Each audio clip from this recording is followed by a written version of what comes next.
Okay, I don't know why the camera keeps shutting off, but I think Jack has something to do with it. Anyway, the odds of creating an ace are higher than creating a 5 based on the parameters that were given. So there are three different kinds of codons. There's a primary codon, there's a secondary codon. The primary has all three the same, a secondary has two the same, and a tertiary has none that are the same. And so you start to get there's one kind of primary, there's three kinds of secondary, and there's actually seemingly there's either one or six. I say there's two. There's a forward, a clockwise, and a backward. So the codons themselves have information by virtue of being a codon. Stop that, Jack. Jack, stop. No. All right. She's swiping at the screen and she's going to knock it off, so I had to stop her. So anyway, now what you need to know is this is a codon table that names the variables. This is a codon table too. These are both codon tables. Okay, we're using this one as a code. The difference is that the code is animated.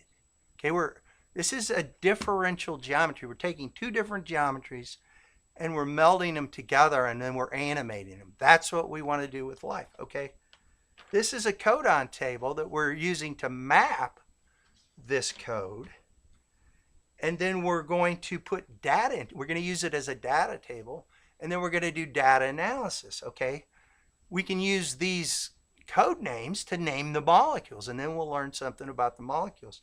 Okay, but the thing you need to know is that we've built this code and we've built this data table without any molecules. We're assuming that there's a minimum number of 4 and 20, but that is not the maximum. Okay, so any molecules can go into this code and the code will operate. Jack, stop it. Stop it, Jack. Please stop. All right, well, I got to wrap this up because my cat's going to break my computer. All right, anyway, the key thing to know here is that we're making decisions about how symmetry is going to be broken. The decisions that we make are designed to optimize the amount of information that we create with the breaking of the symmetry. Okay, that's the basis of the information that the code uses. The code uses this information to instantiate molecules in an explicit demonstration of the code. These molecules then use that logic and that information to generate mathematics. They are mathematically functioning as a real code.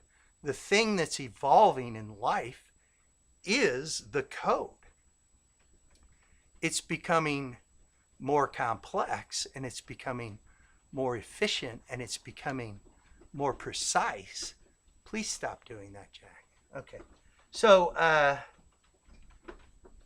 in the next video, what we're going to do is take these ideas, we're going to take this data table, and we're going to put the actual data into it. And then we can analyze the data, and we can learn about the molecules using the logic of the code, which is the whole point of a paradigm in the first place. We're going to reduce it.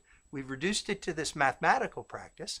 Now we're going to reduce it to experimental practice. We're going to look at the experimental data, and we're going to analyze it, but we're going to do it mathematically correctly instead of this ad hoc, superstitious, arbitrary data analysis that's not a code. This is not a code. Okay, this is a code. This is a data table. This is a data table.